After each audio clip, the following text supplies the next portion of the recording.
Hello, this is Lily Morningstar, your instructor at College of Southern Nevada. This is class CAT 173, Introduction to Linux. And today we are doing guided exercise number 1 from chapter 4, reading manual pages. From the lecture, you will learn that reading manual pages can be really important when you are working with applications and programs that you are unfamiliar with. They're giving you basic understanding of what this application does and how you can use it through the command line. And as of right now, we're actually going to start all our virtual machines. So Red Hat virtual machine CTL start all. I keep continue getting requests from students that they're experiencing issues with starting virtual machines or starting the lab. You have to make sure you repeat all the steps. You have to start all your virtual machines with this command and no other way around it. Okay, so now once we started this virtual machines, we have to wait about a minute before we can SSH to student workstation. Even if you decide to go to actual virtual machine student workstation, which is also possible, and I showed you previously how to do this. As a matter of fact, we can do it right now. You will see this virtual machine is loading. That's the reason why you cannot SSH right away. It takes time for virtual machine to load its code, to load its operating system. So we are going to workstation, and do you see it's loading? So that's the reason why you cannot SSH right away.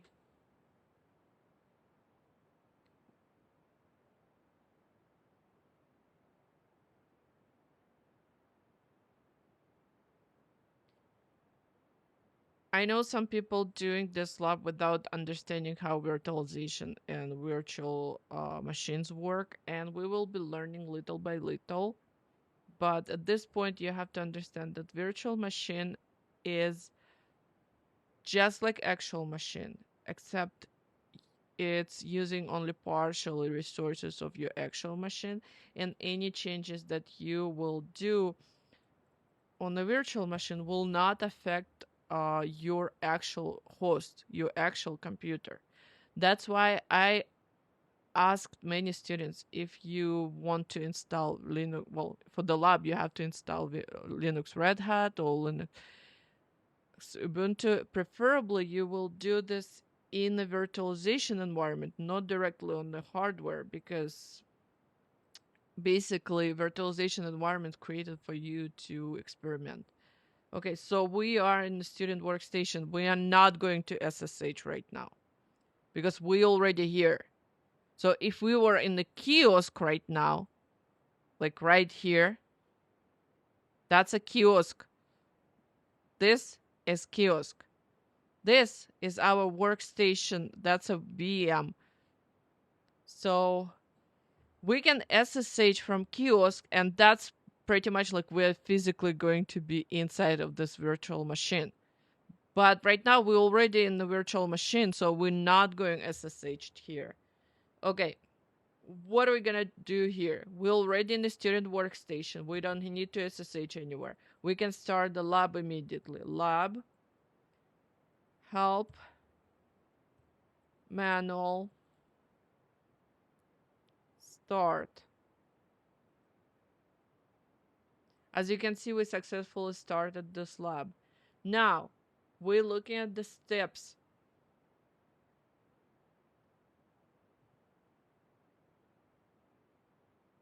So, step 1, on workstation view, get it main page. View options for editing specific files using get it from the command line. Use one of the options from get it map page to open the home student manual file using get it with the cursor at the end of the file. So that's your instructions. You have a command, man get it. Basically, get it, it's like get and edit. So that's how you can easily remember this specific command. So we're opening the manual. We're reading this manual. So we can read it by scrolling down.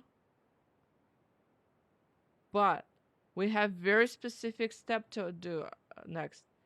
In the Get It Man page, learn the options for editing a specific file from the command line. So we need to learn how we can edit the file. So we do get it.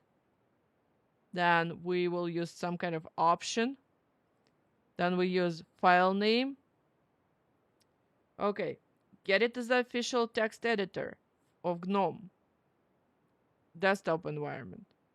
So we later going to use Vim, but get it is the official text editor.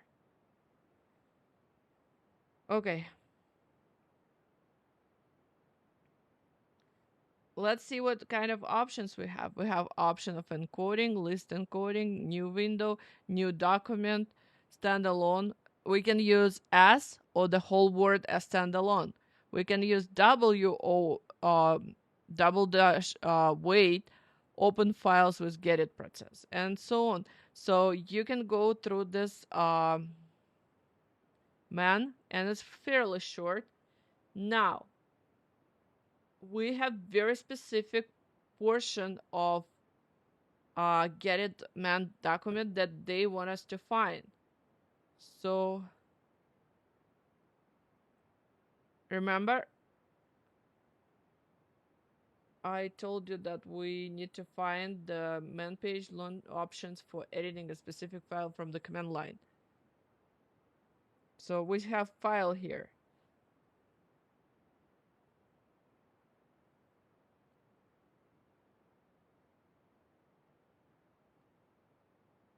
Okay, press Q for the man page, Q for exit, H for help.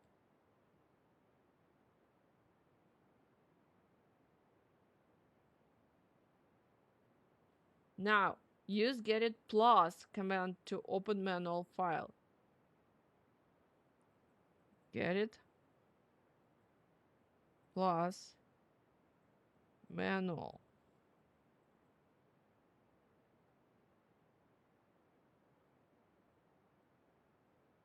So we got this separate window, graphic interface, edit text editor.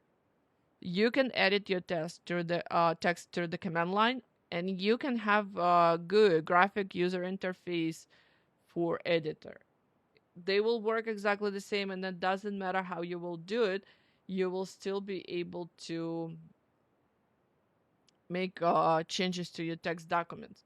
So now they want us press Control Q to quit this document.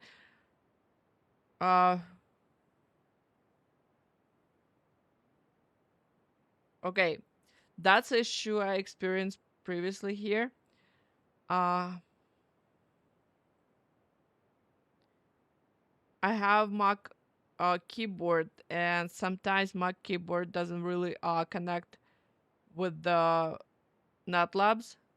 I usually use external keyboard, but right now my external keyboard is used in a different place. So I'm have to use the keyboard I already have on my laptop.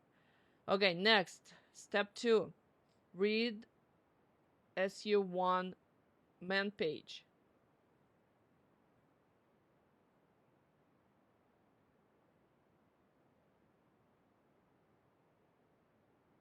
Okay. Man 1 SU. SU, it's when you calling super user, when you need to become super user. So you run this command with the substitute user and the group ID. Okay. Press Q. So basically, we're just practicing accessing man pages and how to read them. How about if we can read manual page for man command? And yes, we can. So as you can see, there's all manual pages for the man command.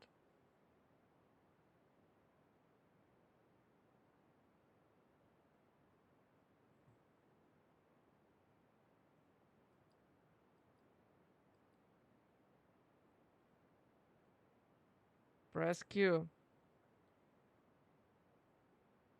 Step 4. All man pages allocated at user shared man. Allocate the binary source and manual pages located in user share man directory by using where is. Perfect. Where is. And we're looking for pass WD. So we found it. Now, use man -k zip. Okay, so zip is something that helps you to create archives. We'll learn later in this course. Uh, archives and backups.